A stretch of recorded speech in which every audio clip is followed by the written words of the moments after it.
भाले यस्य शुशोभते शशिधरः चित्ते सदा राघवो जिह्वायां सुविराजते भगवती विद्याप्रदा भारती श्रीसिद्धेश महेशयोः प्रियतमं गंगाधरोपासकं वन्दे तं करुणाकरं सुविमलं दासानुजोद्धारकं कृष्णाय वासुदेवाय हरये परमात्मने प्रणतक्लेशनाशाय गोविन्दाय नमो नमः। गोविन्दाय नमो नमः। स्वागतं सर्वेषां छात्राणाम् अस्यां कक्षायां। गीतायाः पाठं वयं केचन श्लोकाः पठितवन्तः, केचन श्लोकाः पठिष्यामः। पश्यतु, पूर्व श्लोक में कहा गया कि ये श्लोक मैंने पिछले क्लास तक पढ़ाई थी। उसके बाद इसमें कहा गया कि देखो, लास्ट श्लोक में कहा गया कि भगवान समझा रहे हैं। पूरे द्वितीय अध्याय महत्वपूर्ण ही इसलिए है क्योंकि भगवान की वाणी अधिकतर है इसमें, ठीक है ना। भगवान की वाणी अधिकतर इसमें भगवान की ही वाणी है, इसलिए इसमें पूरा का पूरा द्वितीय अध्याय एकदम महत्वपूर्ण हो जाता है।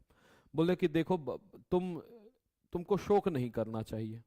क्यों शोक नहीं करना चाहिए अर्जुन? जो शोक करके, जय श्री राम, जो तुमने शोक करके बैठे हुए हो कि मैं युद्ध नहीं करूंगा, नहीं करूंगा, नहीं करूंगा, ना तुम सोचे तुम अर्हसी।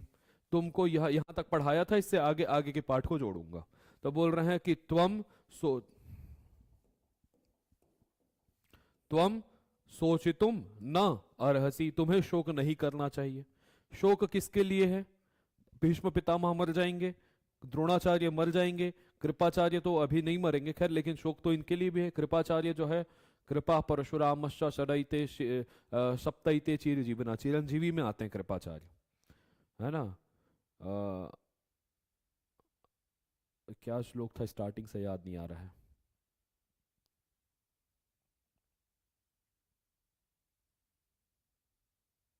अश्वत्थामा बलिर्व्यासो हनुमानश्च विभीषणः कृपः परशुरामश्च सप्तैते चिरजीविनः।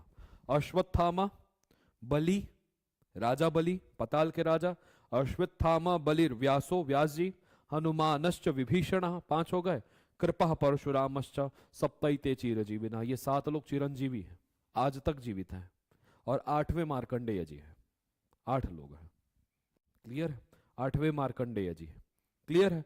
तो बोले कि देखो, शोक तो उसके लिए है, द्रोणाचार्य मर जाएंगे, ये मर जाएंगे। द्रोणाचार्य के शरीर का मरण होगा, उनके आत्मा का नहीं।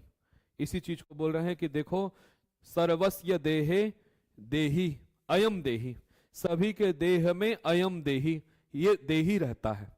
सभी के देह में ये आत्मा रहती है, और जो वो आत्मा रहती है ना, वो अवध्य है, उसको नहीं मारा जा सकता। वो नित्य है, जो कल भी थी, आज भी है, कल भी रहेगी। शरीर बदलेगा लेकिन आत्मा नहीं बदलती। और उसी देही से ही, उसी तस्मात, उसी देही से सर्वाणी भूतानि, सभी भूत उत्पन्न होते हैं। अब बताओ, शोक करना ही क्यों? देही तो रहेगा ही नहीं, देह बस जा रहा है, देही तो रहेगा ही, तो शोक क्यों करना? इसलिए शोक नहीं करना चाहिए। भगवान ने बात आगे बढ़ाई और बोलने लगे, स्वधर्ममपि चावीक्ष्य न विकम्पितुमर्हसि धर्माद्धि युद्धात् श्रेयो अन्यत् क्षत्रियस्य न विद्यते। कहना क्या चाह रहे हैं? एकदम सरल अर्थ है। बोल रहे हैं कि देखो, कौन बोल रहा है, किससे बोल रहे हैं? इस बात को याद रखना। जहां पर लगे कि मैं ज्यादा जल्दी पढ़ा दे रहा हूं, वहां बता देना कि मैं और धीरे धीरे करूंगा। बोल रहे हैं कि देखो अर्जुन, तुमसे ही बोल रहा हूं। बोल रहे हैं कि अच्छा, अर्हसी देख करके पता चल जाता है कि नहीं मध्यम पुरुष का एक वचन ही होगा, पठसी, भवसी इत्यादि अर्हसी। तो कर्ता कौन होगा? त्वम।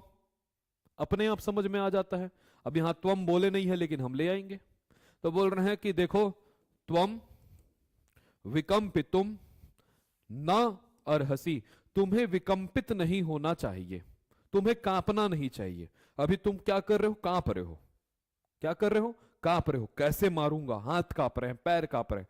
तो तुमको अब कांपना नहीं चाहिए। भगवान ने ऐसा क्या कह दिया जो नहीं कांपना चाहिए? तो बोल रहे हैं कि देखो मेरी बात तो चलो छोड़ो अर्जुन, मेरी बात तो चलो छोड़ो, मैंने जो इतना कहा चलो मैं मान गया कि मैं गलत बोल रहा हूं, तुम सही हो, लेकिन यदि अपना धर्म भी देखोगे, तुम्हारा धर्म क्या है? ब्राह्मण का धर्म क्या है? ब्राह्मणत्व। क्षत्रिय का धर्म क्या है? क्षत्रियत्व। यदि एक क्षत्रियत्व धर्म को भी यदि तुम देखोगे ना, तो भी तुमको ये जो हाथ पैर कांप रही है कांपने नहीं चाहिए। इसी बोल रहे हैं कि देखो रे, स्वधर्मम, अपने धर्म को देखो, स्वधर्म को देखो। अर्जुन को बोल रहा है स्वधर्मम अपि अवेक्ष्य, देख करके, ठीक है ना। अब अब उपसर्ग पूर्वक इक्ष धातु से, अक्षी धातु है, अक्षी, अपूर्व अक्षी धातु से ल्यप प्रत्यय हो जाएगा, देख करके तो इक्त्वा, लेकिन अगर उपसर्ग पूर्वक हो जाता है तो ल्यप। नहीं पढ़ाया था? कृत्वा या गत्वा, लेकिन उपसर्ग पूर्व होगा तो आगत्य, लिखित्वा विलिख्य, उपसर्ग पूर्व में जुड़ जाता है तो ल्यप हो जाता है। उसी प्रकार अव उपसर्ग पूर्व में जुड़ा हुआ है तो अवेक्ष ल्यप प्रत्यय हुआ यहां पे। बात नहीं समझ में आ रही? यदि तुम अपना धर्म देख करके भी तुमको कांपना नहीं चाहिए, क्योंकि तुम्हारा धर्म क्या है? क्षत्रियत्व। और क्षत्रियत्व धर्म में पीठ दिखाना तो कभी नहीं कहा गया। और तुम क्या कर रहे हो? बीच युद्ध से भाग रहे हो, पीठ दिखा रहे हो।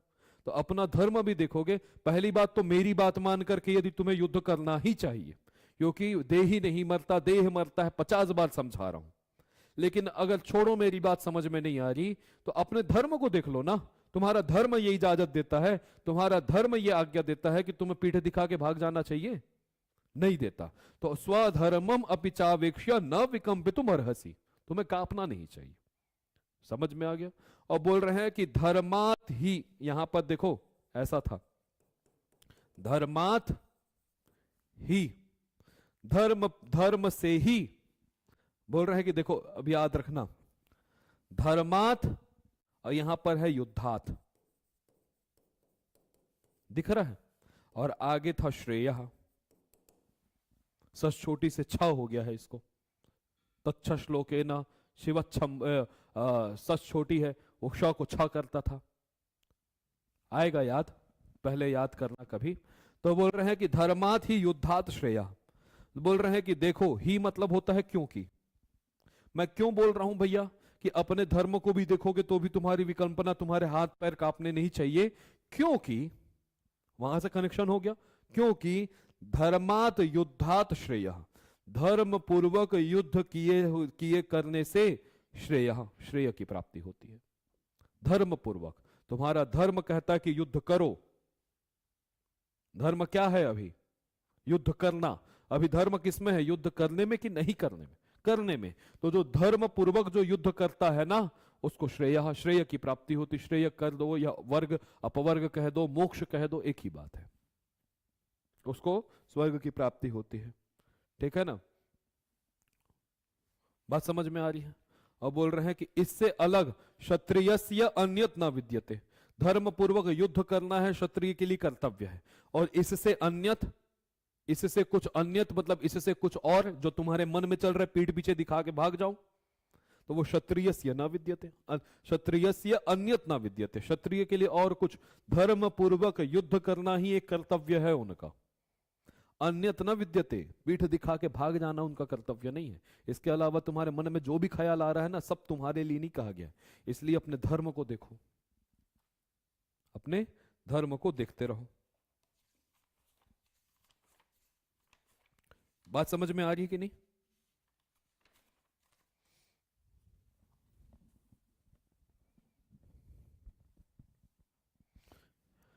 समझ में आ रहा है? एक अर्थ ऐसा भी कर सकते हो, और एक अर्थ ऐसा भी कर सकते हो कि धर्मात युद्धा श्रेयो अन्य क्षत्रियस्य विद्यते। बोल रहे हैं कि क्षत्रियस्य, क्षत्रिय के लिए, क्षत्रियों के लिए बोल रहे हैं कि धर्म पूर्वक युद्ध से अन्यत, धर्म पूर्वक युद्ध करने के अलावा, नहीं सर, अन्यत मतलब क्या होता है? अतिरिक्त। तो बोल रहे हैं कि क्षत्रियों के लिए, क्षत्रियों के लिए धर्म पूर्वक युद्ध करने के अलावा श्रेय न विद्यते, और कोई कल्याण है ही नहीं, तो भी निषेध हो गया। दो दो अर्थ आ जाएंगे। क्लियर है? आगे बढ़ा रहे हैं भगवान अपनी बात को।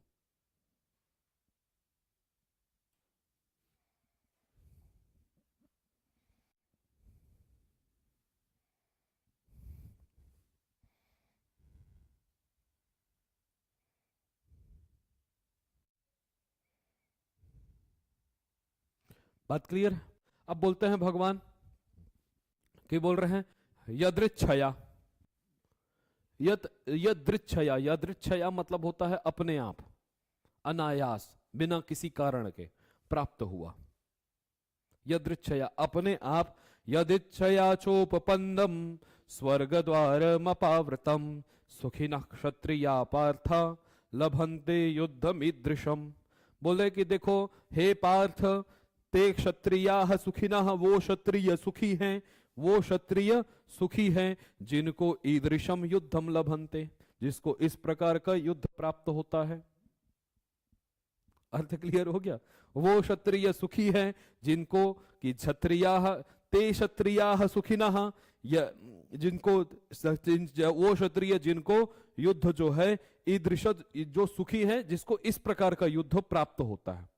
और देखो प्राप्त भी कैसे हुआ है? यदृच्छया, अपने आप प्राप्त हुआ है, तुम करने नहीं गए थे लेकिन प्राप्त हो गया है भाई। यदृच्छया चोपपन्नम, उपपन्नम च उपपन्नम, और बता रहा हूं, और पिछले वाक्य से कनेक्ट कर रहे हैं। अपने धर्म को देखो, अधर्म पूर्वक युद्ध करने के अलावा तुम्हारे लिए कुछ और नहीं है। और भी बताऊं, वो क्षत्रिय बहुत सुखी है रे भैया जिनको इस प्रकार का युद्ध प्राप्त होता है। और कैसा? यदृच्छया उपपन्नम युद्धम, जिसको बिना किसी कारण के युद्ध उत्पन्न हो गया। अच्छा एक बात बताओ, क्या पांडवों ने युद्ध करना सोचा था? नहीं सोचा था, वो तो अपना राज्य चाहते थे। डील क्या हुआ था? तो जुआ खेलेंगे, पैसा लगाएंगे, ठीक है, अगर हम जीत गए तो दुर्योधन जो करेंगे वो, लेकिन दुर्योधन यदि जीत गए तो 12 वर्ष का वनवास और 1 वर्ष का अज्ञातवास। अज्ञातवास होने के पर भी यदि अज्ञातवास में पहचान लिए गए तो फिर से 12 वर्ष का वनवास और 1 वर्ष का अज्ञातवास। यही बात तो थी, इससे कुछ। अच्छा अगर ये सब करने के बाद क्या होता? अगर ये सब कर लिए तो उसके बाद आधा देना पड़ता कि नहीं? अब तक उसका पूरा, अभी तक हमारे दास बन गए हो। अभी तक जब तक जुआ नहीं खेला गया है तब तक पांडवों का भी उतना ही अधिकार है, कौरवों का भी इतना अधिकार है। जुआ खेलने के बाद में द्यूतक क्रीड़ा में पांडवों का अधिकार भी दुर्योधनों ने अतिक्रमण कर लिया। कितने वर्षों के लिए? 12 वर्ष के लिए और 1 वर्ष के अज्ञातवास के लिए। ये शर्त पूरी होने के बाद पांडवों को अपना आधा राज्य मिलना था कि नहीं? बिल्कुल मिलना था। समझ में आ गया? वो काट के भी आ गए, ये ढूंढ भी नहीं पाए। बात क्लियर है? 12 वर्ष का वनवास, 1 वर्ष का अज्ञातवास काट करके आए। उसके बाद इन्होंने मांगा अपने अधिकार को, नहीं दिया। युद्ध करना चाह रहे थे, नहीं। इन्होंने कहा 5 गांव दे दो, पूरा सामग्री मत दो। युद्ध करना चाह रहे थे, नहीं, ये तो उतने में भी खुश थे। युद्ध करना कौन चाह रहा था? दुर्योधन। बोल रहे हैं कि मैं सुई के नोक के बराबर भी नहीं दूंगा। यहां पर भी युद्ध की बात, इन लोग तो, ये तो युद्ध की बात करना होता तो शांति प्रस्ताव करते ही क्यों? ये तो शांति प्रस्ताव इनकी तरफ से गया है। कभी सुना है कि दुर्योधन ने शांति प्रस्ताव लेकर के कौरवों के पास भेजा? पांडवों के पास पांडवों ने भेजा, भगवान कृष्ण को दूत बना करके भेजे। बात मेरी समझ में आ रही होगी? तो अनायास बिना किसी कारण के युद्ध प्राप्त हुआ था। ये इसी बात को बोल रहा है। बोल रहे हैं कि जिसको यदृच्छया, अपनी इच्छा से युद्ध प्राप्त होता है, बिना किसी इच्छा के ही प्राप्त हो जाता है। ठीक है ना? जा रहे थे, मन में 100 रुपए की कामना नहीं थी लेकिन नीचे पड़े देख लिए, तो यदृच्छया मिल गया 100 रुपए। यही तो बात है। तो बोल रहे हैं कि उत्पन्नम, अगर जिसको जो जो जानबूझ के युद्ध करता है उनकी बात नहीं कर रहा हूं, जिनको ऐसा युद्ध जो चाहते ही नहीं थे उसके बाद भी प्राप्त होता है, तो मान लो उनके लिए स्वर्ग द्वारम अपावृतम, स्वर्ग का द्वार खुल गया है उनके लिए। स्वर्ग द्वारम अपावृतम, स्वर्ग का द्वार उनके लिए खुल गया है। ठीक है ना? और बोल रहे हैं कि देखो वो ही ऐसे ही लोग, ऐसे क्षत्रिय जिनको बिना किसी अनायास बिना किसी प्रयास के ही युद्ध प्राप्त हो गया है, ऐसे ही क्षत्रिय सुखी होते हैं। क्योंकि बहुत कम लोग होते हैं जिनको ऐसा युद्ध प्राप्त होता है बिना किसी कारण के। वरना आदमी तो लड़ने के लिए कारण ढूंढता रहता है। ऐसा हो तो ऐसा करूं, ऐसा हो तो ऐसा करूं। ठीक है ना। कई लोगों को शक्ल देखना, मैं तो देखता हूं, मेरे को ऐसा लगता है कि दो शब्द यदि इससे मैं बात करने रह जाऊंगा और हल्का सा भी अगर कुछ गलत बोला, मतलब मेरे ऊपर टूट पड़ेगा ये आज, क्योंकि लड़ने के लिए ही देख रहा है वो मेरे को, तो कारण ढूंढता रहता है। क्लियर है? आगे देखो, समझ में आ रहा है ना? अब भगवान, अब मैं इसको और बता सकता था कि भगवान ईदृशम, ऐसा युद्ध कल्याणकारी कैसे हो सकता है, इस पे विचार करता, लेकिन एक आध घंटा बोल जाऊंगा तो कोई मतलब नहीं। भाई युद्ध करना कल्याण कैसे हो सकता है, लड़ना कल्याण कैसे हो सकता है? ठीक है ना। इसका मतलब राम जी ने, जब राम जी को तो कारण सहित तो युद्ध, भगवान ने तो, उनको प्राप्त नहीं था ना युद्ध, उन्होंने तो युद्ध प्रस्ताव किया, तो फिर उनका कल्याण कैसे हो गया? ये सारी बातें हैं, इसको नहीं बताऊंगा। ठीक है, आगे देखते हैं। अथ चेत्वमिमं धर्म्यम संग्रामम न करिष्यसि ततः स्वधर्मम कीर्तिम च हित्वा पापमवाप्स्यसि। अब एकदम सब शब्द सब क्लियर है। बोल रहे हैं कि देखो, बोल रहे हैं अथ, इसके बाद भी ऐसा ऐसा, इसके ऐसा ऐसा युद्ध प्राप्त हो जाए, क्षत्रिय धर्म को जानने वाला व्यक्ति, इतना जानने के बाद भी, इतना अथ चेत्वम, चेत्व मतलब चेत जाने के बाद भी, कैसे रे, चेतत नहीं हंसते हैं, बोलते हैं ना, यहां नहीं बोलते होंगे, चेत के चेत जा, वरना बता हाँ तोला, ओला चेता देवे बोलते ना, ओला चेता देवे तो ये चेता क्या है, यही काला है, समझ में आ रहा है? तो बोल रहे हैं अथ चेत्वम, इतना जानने के बाद भी, कि क्या जानने के बाद भी? तो बोल रहे हैं कि इतना जान गए कि भाई ये इमम संग्रामम धर्म्यम, यही संग्राम ही मेरा धर्म है, यह युद्ध ही मेरा धर्म है। इतना जानने के बाद भी संग्रामम न करिष्यसि, इतना जानने के बाद भी यदि कोई संग्राम नहीं करेगा तो समझ लेना निश्चित जो है वो पापम अवाप्स्यसि, वो निश्चित है प्राप्त, पाप को प्राप्त कर लेगा। और केवल प्राप्त नहीं करेगा, खोएगा भी तो सही कुछ, क्या खोएगा? ततः, उसके बाद, स्वधर्मम कीर्तिम च हित्वा, अपने धर्म की हानि करेगा, अपने धर्म को खोएगा, अपनी कीर्ति को खोएगा। अपना धर्म था, क्षत्रियों का तो धर्म नहीं था पीठ दिखाना, और तुमने युद्ध नहीं किया मतलब पीठ दिखाया, इसका मतलब पहले तुमने अपने स्वधर्म को मारा। और इतनी कीर्ति फैली हुई थी कि अर्जुन बहुत बड़ा योद्धा है, अर्जुन ये कर सकता है, अर्जुन वो कर सकता है, फिर उस कीर्ति को मारा। और कीर्ति को मारने के बाद जीता क्या तुमने? पापम अवाप्स्यसि, पाप को पर बाप के भागीदारी हो गए। समझ में आ रहा है? और भगवान समझा रहे हैं, जो जानते हुए भी नहीं पढ़ता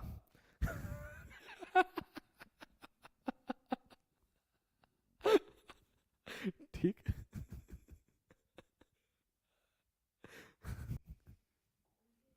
कुछ नहीं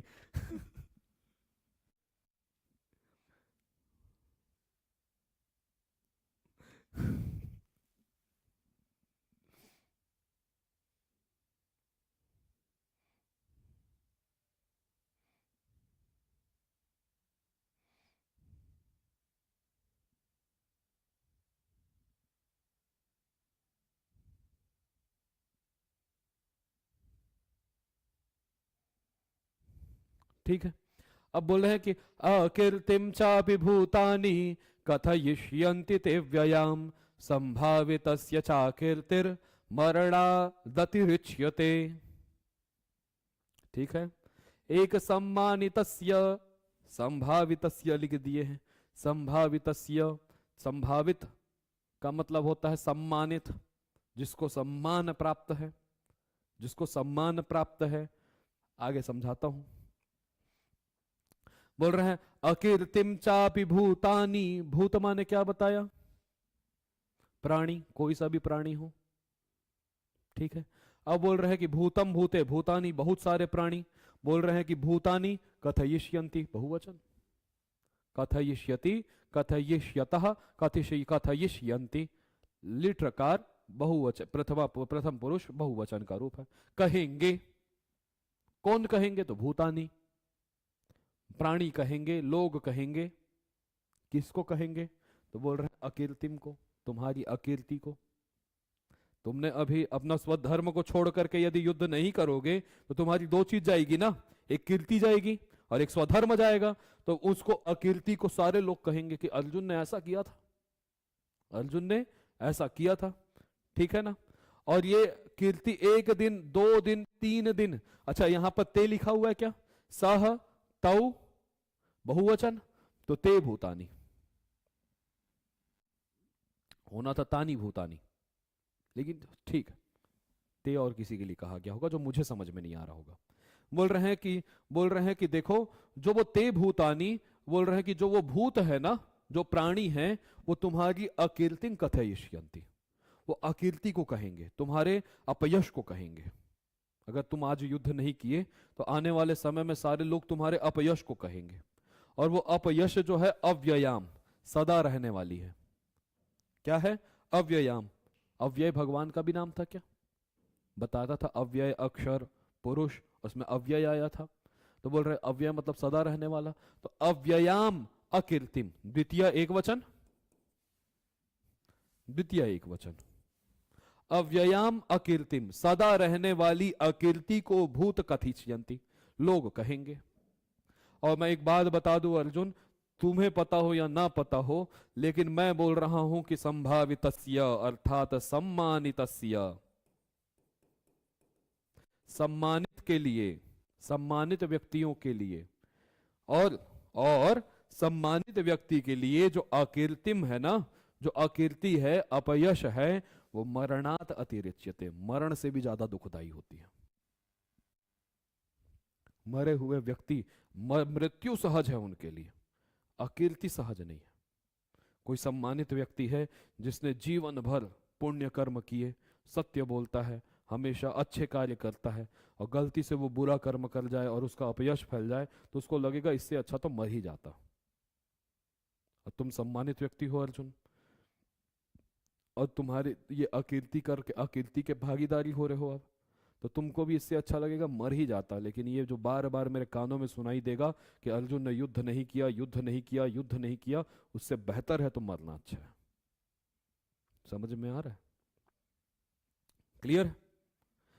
ये बहुत ये श्लोक पूछा जाता है, संभावितस्य चाकीर्ति मरणादपि रुच्यते, सुक्ति है। सम्मानित व्यक्तियों के लिए जो है अकीर्ति जो है वो मृत्यु से भी कठिन है, इसको याद रखना चाहिए।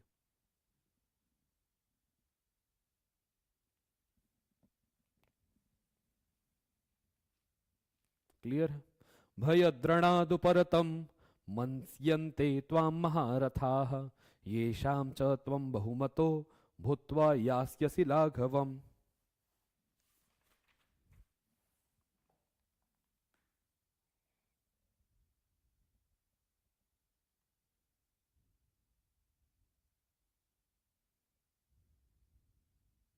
और होगा क्या रे भैया?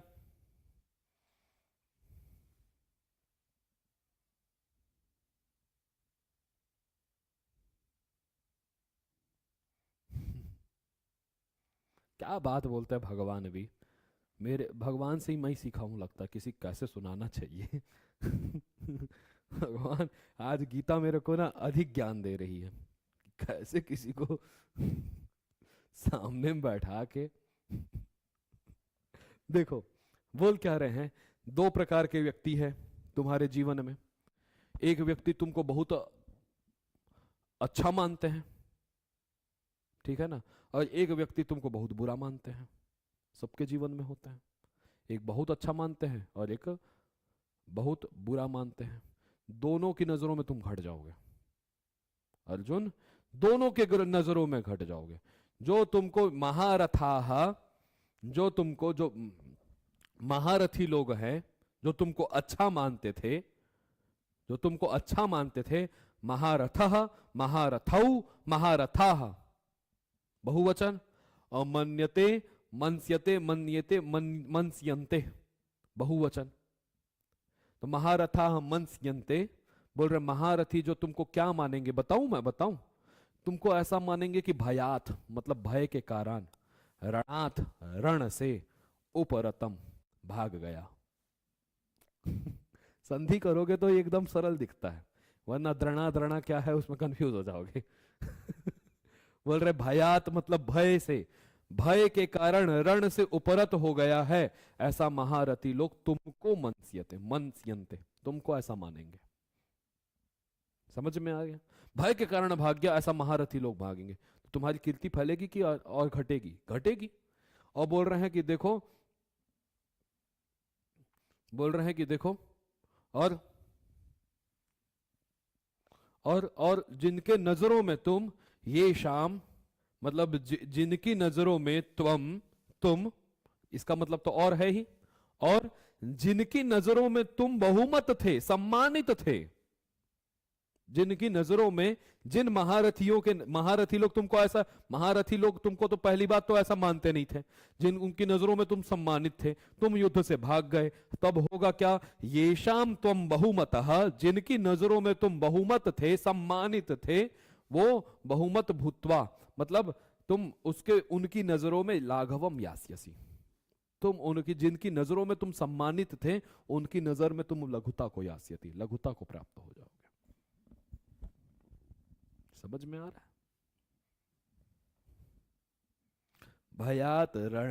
भयात रणात उपरतम भूत्वा, भय के कारण, रण से भाग जाने के कारण महारथी लोग तुमको क्या मानेंगे कि तुमने भय के से भाग गए, और उनकी नजरों में जो तुम बहुमत थे, सम्मानित थे, वो जो है तुमको लाघव मानने लग जाएंगे, छोटा मानने लग जाएंगे।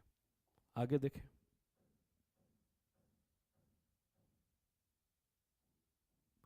अवाच्यवादांश बहुन वदिष्यन्ति तवाहिताः, निंदनस्तस्तव निंदस निंदन्तस्तव सामर्थ्यम, तथो दुःखतरम नु किम दुःखतरम, इससे बड़ा, ततः इसके बाद, दुःखतरम नु किम, इससे ज्यादा दुःखतर कौन सा हो सकता है?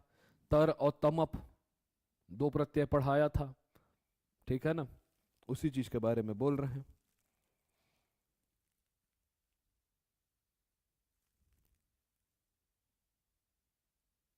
अब बताओ अर्जुन, एक बात बताओ, तब मतलब तुम्हारा या तुम्हारे, अहिताह हित को चाहने वाले, हितः हितौ हिताह, और अहित को चाहने वाले, अहितः अहितौ अहिताह मतलब शत्रु लोग।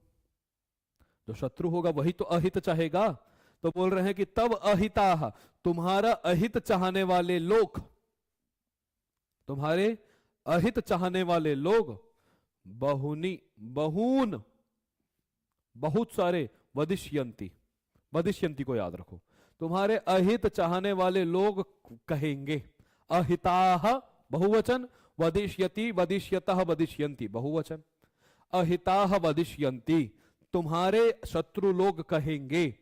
क्या कहेंगे? प्रश्न हुआ क्या कहेंगे? तो बोल रहे हैं कि अवाच्यवादान, अवाच्यवादान, अवाच्य, वाच्य माने कहने योग्य, और वच धातु से यत प्रत्यय कर लो, वाच्य बन जाएगा, ठीक है ना। और जो कहने योग्य बातें नहीं है वो अवाच्य, तो अवाच्यवादान, ठीक है ना। तो अवाच्यवाद बहुन बहुत सारे, अवाच्यवादान, वाद मतलब होता है वाणी, और जो बोलने लायक वाणी नहीं थी वो अवाच्यवादान, और बहुत सारे थे, तो बहुन अवाच्यवादान, द्वितीय बहुवचन, रामान अवादान बहुन, सब वही के, को कर्म हो जाएगा ना, किसको कहेंगे? तो नहीं कहने योग्य बातों को भी तब अहिताह वदिष्यन्ति, जो बातें कहने लायक नहीं थी उन बातों को भी कहेंगे। समझ में आ रहा? अर्जुन तो ऐसे ऐसे कांप रहा था, मैं देखा, अर्जुन के तो शरीर से पसीना निकल रहा था, मैंने देखा, अर्जुन तो एकदम लड़खड़ा के बैठा हुआ था, मैंने देखा था। तो जो बातें कहने योग्य नहीं है उन सबको भी तब अविहिताः कथिष्यन्ति।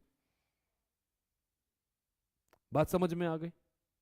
संस्कृत पेडोलॉजी आएगा कि नहीं आएगा ये हमको पता चलेगा जब सिलेबस जारी होगा। उससे पहले कहीं के एग्जाम में तो देखा नहीं हूं मैं। ठीक है ना, समझ में आ गया। अब बताओ, अब बोल रहे हैं कि देखो, निंदतः तव सामर्थ्यम, अपनी सामर्थ्य के अनुसार, तव मतलब तुम्हारी निंदा करेंगे। कितना सरल है कि नहीं अपनी सामर्थ्य के अनुसार तुम्हारी निंदा करेंगे। अब बताओ, इससे, इसके बाद इससे दुखतरम किमनु, इससे दुखदाई और क्या हो सकता है? इससे दुखतर क्या हो सकता है? बात समझ में आ गई? आगे चलते हैं। 30 से आज ये 36 में मैं 6 घंटा बोलता, अभी 30 मिनट में बोल दिया। हतो वा प्राप्स्यसि स्वर्गम जित्वा वा भोक्ष्यसे महिम तस्मात् उत्तिष्ठ कौन्तेय युद्धाय कृत निश्चयः। अर्थ एकदम क्लियर है, एकदम एक बार और पढ़ो। हतो यदि मर गए तो वा प्राप्स्यसि स्वर्गम, मर गए तो स्वर्ग प्राप्त होगा। और अगर जीतवा, अगर जीत गए तो भोक्ष्य से, भोग करोगे किसकी? मही की। मही माने पृथ्वी। भगवान को लगा ज्यादा ब्रह्म ब्रह्म ब्रह्म ब्रह्म बोल दिया, अब स्वर्ग तो अंतिम सत्य था नहीं, तो इसको प्राणी की दृष्टि से ही समझाता हूं। सामान्य इसको देही देह है ना, पुरुष और प्रकृति, इन सब में अंतर समझ में नहीं आ रहा था, तो इसको इसी के उदाहरण से समझ गया। देख भैया, जीतेगा तो क्या मिलेगा? मही मिलेगी जिसका तू भोग करेगा, और मर गया तो युद्ध पूर्वक मरा है रे भैया, इसलिए स्वर्ग मिलेगा। और पीठ दिखा के जाएगा तो स्वर्ग भी नहीं मिलेगा। ठीक है ना, नर्क अपने धर्म से विचलित होगा तो वो भी नहीं मिलेगा। इसीलिए मैं क्या कहता हूं अर्जुन, तस्मात् कौन्तेय, हे कुंती नंदन, उत्तिष्ठ, उठ जा। और युद्धाय कहां का बना है? किस वचन में? किस रूप, किस विभक्ति में? चतुर्थी एक वचन में। युद्ध के लिए, कृत निश्चय, युद्धाय निश्चय कृत, युद्ध के लिए निश्चय कर, करूंगा आज कुछ हो जाए। युद्ध के लिए निश्चय कर, कुछ हो जाए, पढ़ना है। क्लियर है? समझ में आ गया? अपने ही मन में द्वंद्व चलाओ, अपने ही मन में। अगर आज मैं पढ़ लिया तो मुझे नेट रूपी सफलता मिलेगी, जेआरएफ रूपी सफलता मिलेगी, संस्कृत व्याख्याता रूपी सफलता मिलेगी। कल मुझे लोग डॉक्टर कहेंगे, मेरे नाम के आगे डॉक्टर लिखा होगा, मेरे नाम के आगे असिस्टेंट प्रोफेसर, अगर असिस्टेंट प्रोफेसर लिखा होगा। और अगर नहीं, अगर बाई चांस अगर मैं पास फेल हो गया तो कम से कम लोग ये तो नहीं कहेंगे कि प्रयास ही नहीं किया है। और अगर प्रयास ही नहीं किया, ये जीवन भर सोच सोच के मैं ग्लानि में मर जाऊंगा कि अगर उस समय प्रयास कर लिया होता तो आज मेरी भी स्थिति सही होती, आज मुझे भी दर दर की ठोकरें नहीं खानी पड़ती। आज अगले 20 साल बाद आज के 20 साल को याद करना पड़ेगा, ये मैं गारंटी लिख के दे रहा हूं। अगले 20 साल, अगले आने वाले 20 साल 40 साल आपके कैसे हैं वो आज का समय डिसाइड करना है, और कोई डिसाइड नहीं करेगा। अगले 20 साल या तो आप खुश रहोगे कि मैंने मेहनत की थी, या फिर दुखी रहोगे कि मैंने मेहनत नहीं की उस समय। अगर मेहनत किए होते तो आज मुझे पत्नी की बातें नहीं सुननी पड़ती, या पति की बातें नहीं सुननी पड़ती, आज मैं खुद में इंडिपेंडेंट होता। ये सारी बातें हैं, ये दिल को लगने वाली बात बोलते हैं भगवान। और कम से कम अगर कुछ भी नहीं हुआ तो मेरे मन में ग्लानि तो नहीं रहेगी कि मैंने प्रयास नहीं किया, प्रयास करता तो हो जाता।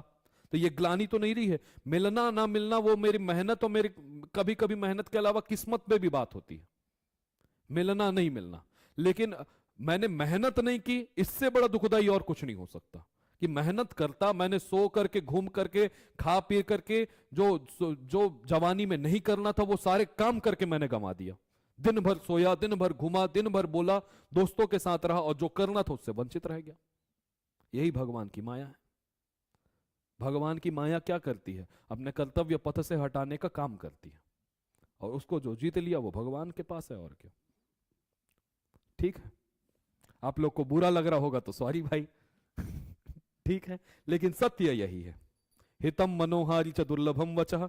कल भी मैंने बताया था कि दो वचन एक साथ नहीं मिल सकते, कि ऐसा वचन जो हितकारी भी हो और मन का हरण करने वाला भी हो, वो दोनों वचन दुर्लभ है। हितकर होंगे तो मनोहारी नहीं हो सकते, और अच्छे अच्छे वचन होंगे तो वो हितकर नहीं है।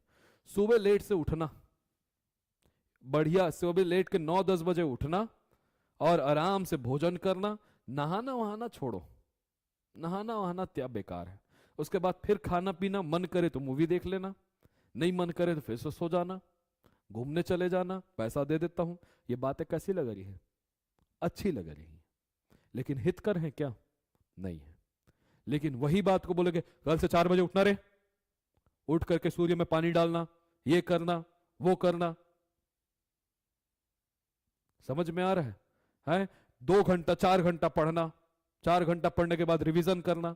अब ये बातें अच्छी नहीं लग रही है, लेकिन हितकर है। लेकिन ऐसी बातें जो हितकर भी हो और अच्छी भी लगे, बहुत दुर्लभ है। बात क्लियर है? इसलिए मिलता क्या है? इसलिए हमको करना क्या है? पढ़ना है। समझ में आ रहा है? केवल और केवल पढ़ना है।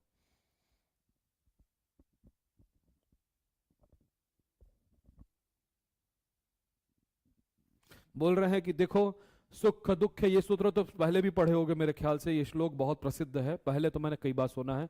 सुख दुखे समे कृत्वा लाभा लाभौ जया जयौ ततो युद्धाय युज्यस्व नैवं पापम अवाप्स्यसि। अलग अलग करोगे तो सरल हो जाता है।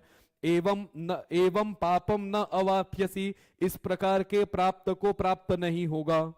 इतना अर्थ समझ में आ रहा है? एवं मतलब इस प्रकार के, युद्ध पाप को, न अवाप्स्यसि तो प्राप्त नहीं करेगा।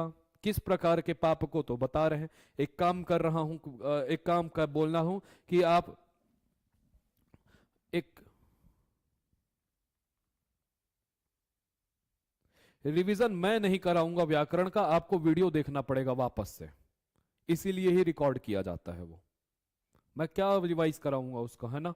रिवाइज कराऊंगा फिर 3 महीना लगेगा एक बार फिर से बताने। तो वीडियो है, जहां समझ नहीं आता वहां मैं बैठा हूं। सर यहां नहीं समझ में आया, बात क्लियर है? बोलते हैं कि भगवान अर्जुन से कहते हैं कि एक काम कर अर्जुन, ठीक है ना, अब एक काम कर, तो दोनों चीज को ना, सुख और दुख को सम कर ले, समान कर ले। चाहे सुख मिले चाहे दुख मिले, चाहे लाभ मिले चाहे हानि मिले। अलाभ मतलब क्या? हानि। तो लाभ अलाभ हानि, लाभ मिले चाहे अलाभ मिले, चाहे जय मिले चाहे अजय मिले, पराजय मिले, इन सब को एक इक्वल कर ले कि मैं सुख में भी सुखी हूं, दुख में भी दुखी सुखी हूं, जय में भी खुश हूं, पराजय में भी खुश हूं, लाभ में भी खुश हूं, पराजय में भी, हानि में भी खुश हूं।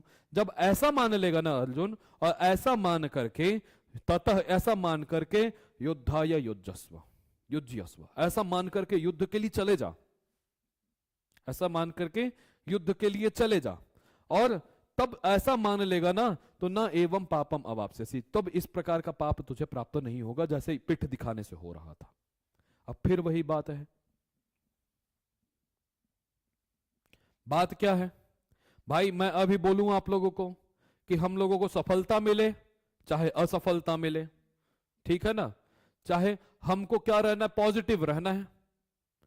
सफलता असफलता के बारे में छोड़ करके पढ़ने के लिए लग जाओ, लग जाओ, तो आप लग जाओगे। इसके बाद यदि तुमको, इसके बाद यदि असफलता मिले सफलता मिले, खुश रहोगे ना, तो तुमको इस प्रकार का पाप नहीं होगा। पाप मतलब ग्लानि नहीं होगी कि मैंने किया नहीं यार, ये ग्लानि से तो बेहतर है ना कि हम प्रयास कर ले, ठीक है ना। बाद में सोचोगे कि देखो आज मेरे बच्चे हो गए, आज मेरे पति है, आज मेरा पत्नी है, आज मैं जान करके भी, अभी इसमें से कई लोग होंगे, मैं बता रहा हूं कई लोग होंगे, सुमित्रा जी हो गई, सुरेखा जी हो गई, जो अपने 2-2 कर्तव्य का पालन कर रहे हैं, पति को भी देख रहे हैं, बच्चों को भी देख रहे हैं, फिर पढ़ भी रहे हैं। लेकिन हमारे पास क्या है पढ़ने के अलावा? लेकिन जब बच्चे आ जाएंगे, पति आ जाएंगे, उनके साथ पढ़ना और कठिन हो जाएगा। लेकिन जब तक अभी हम इस कर्तव्य से मुक्त हैं, तब तक पढ़ लिया जाए। समझ में आ रही है बात? इसलिए मैं बोलता हूं कि इस प्रकार के प्राप्त को फिर ग्लानि नहीं होगी आगे जा करके। एषा ते विहिता सांख्ये बुद्धिर्योगे त्विमां शृणु बुद्ध्या युक्तो यया पार्थ कर्म बंधम प्रहास्यसि। क्लियर है? बताओ अर्थ फिर। है? पढ़ने में क्लियर है?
समझ में आ गया?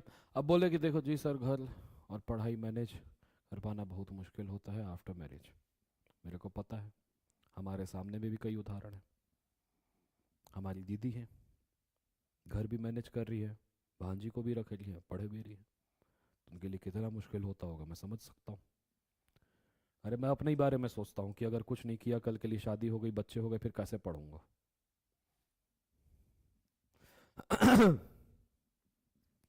ठीक है, इसलिए अभी हमारे पिताजी को अभी बोलो कि पढ़ने दे दो। मेरे पिताजी कहते हैं ये बात, अभी सुनेंगे तो वो भी बोलेंगे।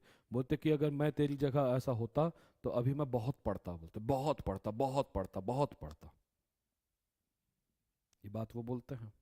अभी क्यों नहीं पढ़ पा रहे? क्योंकि जिम्मेदारियां हैं। बेटियों की जिम्मेदारी, मेरी जिम्मेदारी, माँ की जिम्मेदारी, दादी की जिम्मेदारी। ये जिम्मेदारी नहीं पढ़ने दे रही है।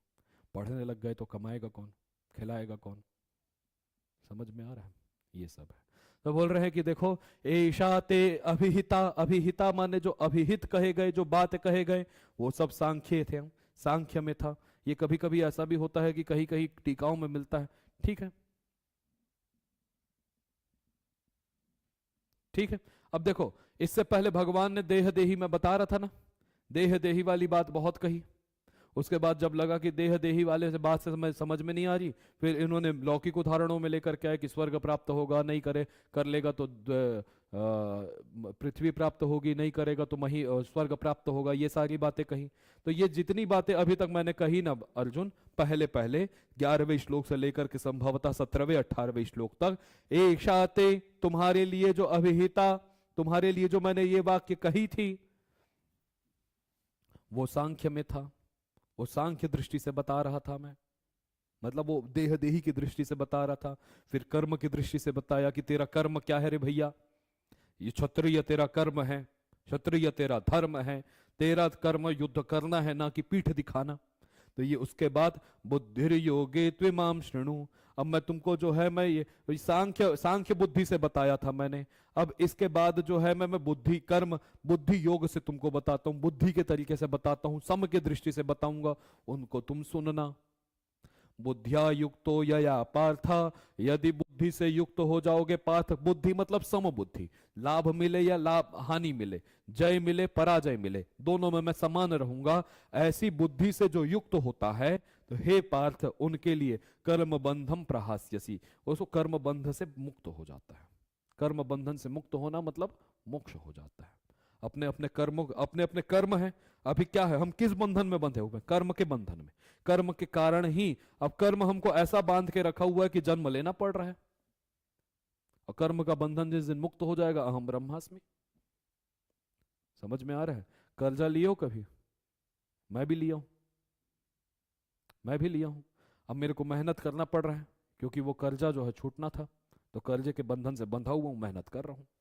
लेकिन जिस दिन कर्जा के बंधन से छूट गया, उस दिन मैं स्वतंत्र हूं।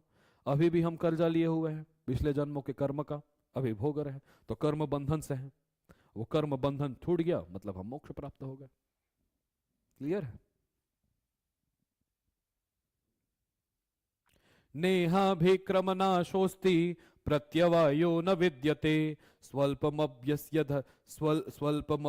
धर्मस्य त्रायते महतो भयात। इह मतलब बोल रहे हैं कि न इह, इह मतलब इस मनुष्य लोक में, इह मतलब इस संसार में।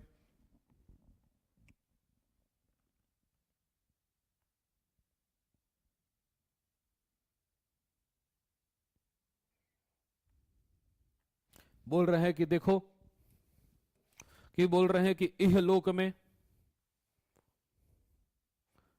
ठीक है ना, यहां पर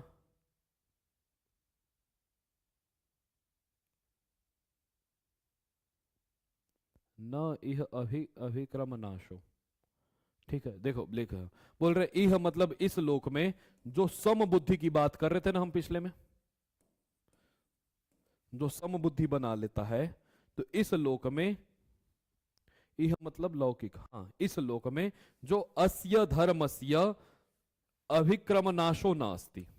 जो ये जो धर्म मैंने तुमको बताया, कि जो दोनों में समान बुद्धि रख लो, चाहे धर्म मिले, चाहे चाहे जय मिले, पराजय मिले, हानि मिले, लाभ मिले, सुख मिले, दुख मिले, ऐसा बुद्धि रखने वाला जिसका धर्म है, तो अस्य धर्मस्य, यह मतलब इस लोक में अभिनाश न अस्ति। उस व्यक्ति का ऐसे ऐसे का नाश नहीं हो सकता, ऐसे व्यक्ति का नाश कभी हो ही नहीं सकता। बात क्लियर है? अब बोल रहे हैं कि क्यों नहीं होगा रे भैया, तो सोचो खुद ही। जो सुख दुख सब में एक जैसा है, तो वो सुख दुख में रहने वाला व्यक्ति इस चीज का तो ज्ञान रख लिया होगा कि मैं नाश नहीं हो सकता, शरीर हो सकता है। और बोल रहे हैं कि देखो, प्रत्यवायो न विद्यते, बोल रहे हैं उल्टा उल्टा होता क्या है। बोल रहे हैं कि प्रत्यवाय मतलब होता है, प्रत्यवाय का मतलब ना कई कई जगह अलग अलग आया। प्रत्यवाय माने बुद्धि भी होता है, प्रत्यवाय मतलब प्रति अवाय मतलब उल्टा। तो बोल रहे हैं कि देखो, पहली बात तो उसका नाश नहीं होता, एक फल मिला, और दूसरा फल यह है कि उसका प्रत्यवाय न मिद्यते, उसका उल्टा फल नहीं मिलता, मतलब कोई हानि नहीं है। समझ में आएगा तभी हाँ बोलना। बोल रहे हैं कि इस धर्म का इस लोक में कभी भी अभिक्रम नाश नहीं होता। जो समबुद्धि रख लेता है उसका नाश नहीं होता, और उसका उल्टा भी कुछ नहीं होता, हानि भी कुछ नहीं है उसकी। ठीक है ना? और बोल रहे हैं स्वल्पम, अल्प माने थोड़े से प्रयास से, बोल रहे हैं महत भयात त्रायते, महान भय से वो मुक्त हो जाता है। थोड़े से प्रयास से, सम बुद्धि रखना है, और सम बुद्धि से ही वो पूरे सम बुद्धि के द्वारा ही वो बहुत मृत्यु के भय से दूर हो जाएगा। अब उसको पता चल जाएगा, जिसकी सम बुद्धि है उसको पता चल जाएगा मरेगा कौन, शरीर, सम बुद्धि रखने से। तो इससे अब देखो, थोड़ी सी सम बुद्धि रखना था, तो थोड़ा सा प्रयास किया, और उस प्रयास से जो ये जन्म और मृत्यु वाले जो कष्ट है, भय है, उस स्वल्पम, उसको छोटे से स्वल्प प्रयास से वो महतः भयात त्रायते, महान भय से वो मुक्त हो जाता है। अब उसको जन्म लेने का दुख नहीं है, मरने का दुख नहीं है, ये कहना चाह रहे थे। 40 हो गया।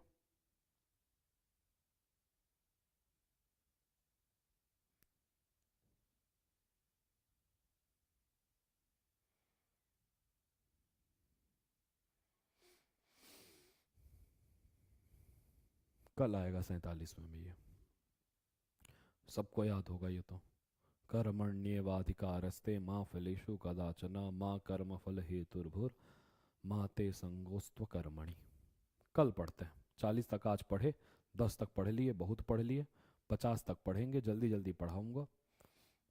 कल परसों में पूरा कर देंगे, फिर कुछ दिनों में हम लोग मनुस्मृति पढ़ लेंगे, फिर कोर्स समाप्त। मनुस्मृति पढ़ने के बाद मनुस्मृति जल्दी जल्दी बता दूंगा मैं, कहाँ कहाँ पे क्या क्या करना चाहिए। 15 तारीख तक मेरे को बोले हैं, तो मैं 15 तारीख तक कंप्लीट कर दूंगा मैं। प्रयास यही रहेगा। आप लोग जुड़े रहे, आप लोगों की समस्या मैं निश्चित रूप से समाधान करने का प्रयास करूंगा। हर हर महादेव।